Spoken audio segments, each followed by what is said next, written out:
Hello everyone, welcome to my channel Systematic Study. In my previous video, I explained chapter 1 of Commercial Studies for class 10th. Today I am going to explain chapter 2, Marketing and Sales. Topics to be covered are meaning of market and marketing, traditional and modern view of marketing, features of marketing, objectives of marketing. Market. What is the meaning of a market? So the word market is derived from a Latin word marketus. Marketus means a place where business is conducted. So traditionally, market means a place where buyers and sellers meet to exchange goods and services for money. So traditionally, market emphasizes a specific place where buyers and sellers meet and they exchange goods and services for money. Buyers pays the price and in exchange he gets the goods, while sellers gives the good to the buyer and in exchange he gets the money. In modern terms, there is no need of a physical place to exchange goods or service. The mere existence of demand for a product or service constitutes a market. The size of the market is determined by consumers' demand and their willingness to pay. The greater is the demand for a product, the larger will be its market. So traditionally market का मतलब होता था एक ऐसी जगह जहाँ पर buyer और सेलर मिलते हैं और वो गुड्स और सर्विसेज का एक्सचेंज करते हैं. बायर क्या करता है, सामान खरीदता है और उसके बदले में पैसे देता है, जबकि सेलर क्या करता है, सामान बेचता है और उसके बदले में उसे पैसे मिलते हैं, राइट. लेकिन मॉडर्न टाइम में मार्केट के लिए किसी एक फिजिकल प्लेस का होना ज़रूरी नहीं है. जैसे कि ऑनलाइन मार्केटिंग में क्या होता है, हम किसी जगह पे नहीं जाते, हम घर बैठे बैठे ऑर्डर करते हैं और सामान हमारे घर पे आ जाता है. इसी तरह से इलेक्ट्रॉनिक मार्केटिंग की किसी भी इलेक्ट्रॉनिक डिवाइस से जो मार्केटिंग होती है, जैसे कि जब हम टीवी पे सामान देखते हैं, ऐड देखते हैं और फिर उसका ऑर्डर प्लेस करते हैं तो वो सामान हमारे घर पे आ जाता है, तो ये इलेक्ट्रॉनिक मार्केटिंग होती है. तो आज के टाइम पे मार्केटिंग के लिए किसी भी एक फिजिकल प्लेस का होना ज़रूरी नहीं है, ठीक है. The mayor existence of demand for a product और सर्विस कंस्टिट्यूट्स अ मार्केट. तो मार्केट के लिए क्या चाहिए, डिमांड चाहिए. सिर्फ किसी भी प्रोडक्ट के लिए या सर्विस के लिए जो डिमांड होती है वो उसके लिए मार्केट कंस्टिट्यूट करती है. जितनी ज़्यादा उसकी डिमांड होगी उसका मार्केट उतना ही बड़ा होगा. जैसे कि एप्पल का आईफोन है, इसके लिए पूरा वर्ल्ड एक मार्केट है. क्यों? क्योंकि इसकी डिमांड पूरे वर्ल्ड में है, राइट. तो ये है मार्केट का मतलब. आगे बढ़ते हैं. According to Philip Kotler, a market is a set of all actual and potential buyers of a product. तो फिलिप कोटलर ने क्या कहा है, a market is the set of all actual and potential buyers of a product. मतलब sum total of all actual buyers and potential buyers. Actual buyers का क्या मतलब है कि एक्चुअल बायर्स की जितनी डिमांड है, और पोटेंशियल बायर्स का मतलब क्या है कि पोटेंशियल बायर्स की जितनी डिमांड है. तो हम ये कह सकते हैं कि the total demand for a product और service constitutes a market for it, ठीक है. Market equalises the prices of goods easily and quickly. So market एक फंक्शन परफॉर्म करती है, एक काम करती है, और वो क्या करती है, इक्वलाइज कर देती है किसी भी प्रोडक्ट के प्राइस को. इक्वलाइज करने का मतलब क्या है कि पूरे मार्केट में उस प्रोडक्ट का प्राइस सेम रहता है. कैसे? The price of a particular commodity remains same in the entire market because the price free movement of demand and supply. Price कैसे सेम हो जाता है, डिमांड और सप्लाई की वजह से. डिमांड और सप्लाई की फ्री मूवमेंट होती है और उसकी वजह से प्राइस इक्वल हो जाता है. कैसे? किसी भी प्रोडक्ट की जब डिमांड बढ़ जाती है बहुत ज़्यादा तो उसका प्राइस इंक्रीज़ हो जाता है, ठीक है. प्राइस इंक्रीज़ हो गया, जब प्राइस इंक्रीज़ हो गया तो डिमांड कम हो जाएगी, क्योंकि जब प्राइस बढ़ जाता है तो लोग उसे कम खरीदने लगते हैं, राइट. तो इसी तरह से प्राइस स्टेबल रहता है. The price is determined by the forces of demand and supply in the market. There is a positive relationship between demand and price. When demand increases, price increases, and when demand decreases, price decreases. So, demand और price के बीच में positive relation होता है, सीधा relation होता है.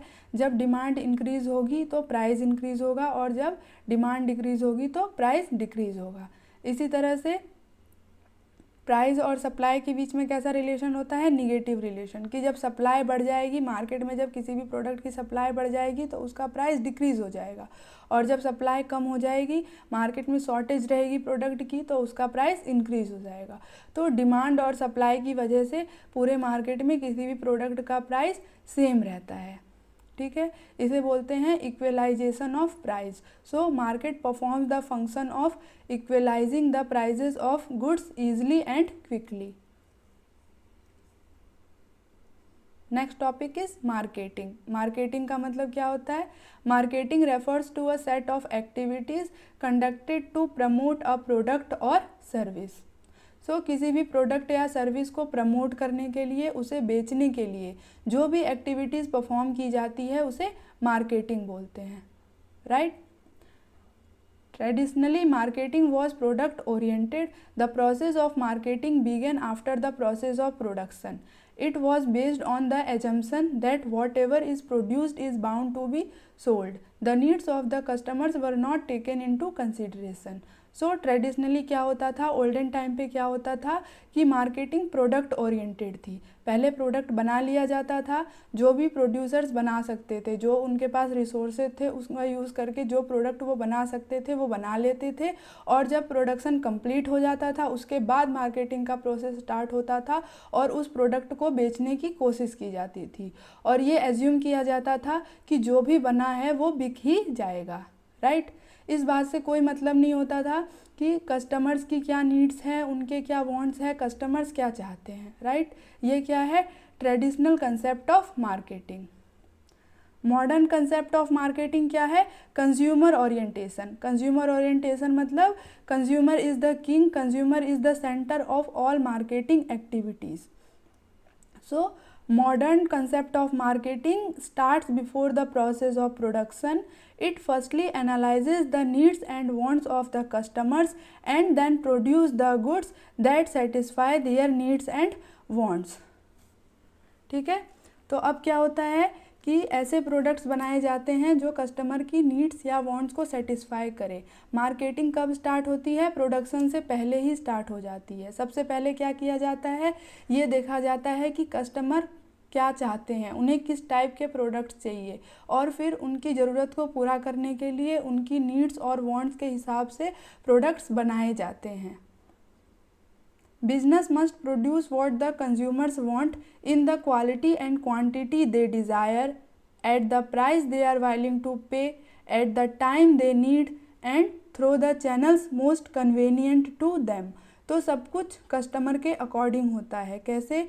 ऐसे product बनाए जाते हैं जो कंज्यूमर चाहते हैं, उनकी क्वालिटी ऐसी रखी जाती है और उस क्वांटिटी में बनाए जाते हैं जो कंज्यूमर चाहते हैं, उस प्राइस पे बेचा जाता है जो कंज्यूमर चाहते हैं, और उस टाइम पे उन्हें प्रोडक्ट प्रोवाइड कराया जाता है जिस टाइम पे उन्हें उसकी ज़रूरत होती है, और ऐसे चैनल्स से जो उनके लिए सबसे ज़्यादा कन्वीनियंट है। जैसे कि आज के टाइम पे ऑनलाइन मार्केटिंग बहुत चल रही है क्योंकि वो कंज्यूमर्स के लिए बहुत ज़्यादा कन्वीनियंट है, ठीक है।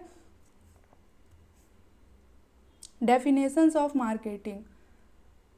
According to Philip Kotler, marketing is the science and art of exploring, creating and delivering value to satisfy the needs of a target market at a profit. तो फिलिप कॉटलर के according marketing क्या है? एक science and art है जिसमें हम explore करते हैं, क्रिएट करते हैं और डिलीवर करते हैं वैल्यू। वैल्यू मतलब सेटिस्फैक्शन। किसको सेटिस्फाई करने के लिए? कंज्यूमर को सेटिस्फाई करने के लिए, टारगेट मार्केट के कंज्यूमर्स को सेटिस्फाई करने के लिए, और इस तरीके से कि उससे हमें भी प्रॉफिट हो। According to American marketing association, what is marketing? It is the performance of business activities that direct the flow of goods and services from producers to consumers or users. So marketing का simply क्या मतलब है? वो सारी activities जिससे कि product consumer के पास जाती है, प्रोड्यूसर उसे प्रोड्यूस करता है और उसके बाद कंज्यूमर तक प्रोडक्ट जाने के लिए जो भी एक्टिविटीज़ की जाती है उसे मार्केटिंग कहते हैं। Thus, marketing involves development of products and services according to the needs of the customer and then moving them from the place of production to the place of consumption. So, marketing का मतलब है सबसे पहले ऐसे products बनाए जाएं जो कि consumers के लिए ज़रूरी है, जो कि उनकी नीड्स और वांट्स को सेटिस्फाई करते हैं, और उसको बनाने के बाद सिर्फ उनको बनाना काफ़ी नहीं है, उसको बनाने के बाद उस प्रोडक्ट को कंज्यूमर तक पहुंचाया जाए, राइट। Features of marketing. अब मार्केटिंग के फीचर्स क्या क्या हैं? Marketing creates time, place and possession utility. Marketing क्या क्रिएट करती है? Time utility, place utility and possession utility. Time utility का मतलब क्या है कि कंज्यूमर्स को उस टाइम पे प्रोडक्ट प्रोवाइड किया जाता है जिस टाइम पे उन्हें ज़रूरत होती है। प्लेस यूटिलिटी का मतलब कि कंज्यूमर्स को उस जगह पे प्रोडक्ट प्रोवाइड करना जहां उन्हें ज़रूरत है। और पोजेशन यूटिलिटी का मतलब transfer of ownership from seller to buyer. Next is it is a continuous and regular process. So marketing क्या है? एक कंटिन्यूअस और रेगुलर प्रोसेस है। कैसे कि मार्केटिंग प्रोडक्शन से पहले ही स्टार्ट हो जाता है। It starts with identifying the needs and wants of the potential consumers and it continues even after the selling process in the form of after sale services. ठीक है। It is both a science and an art. ये science भी है और art भी है। Science क्या होती है?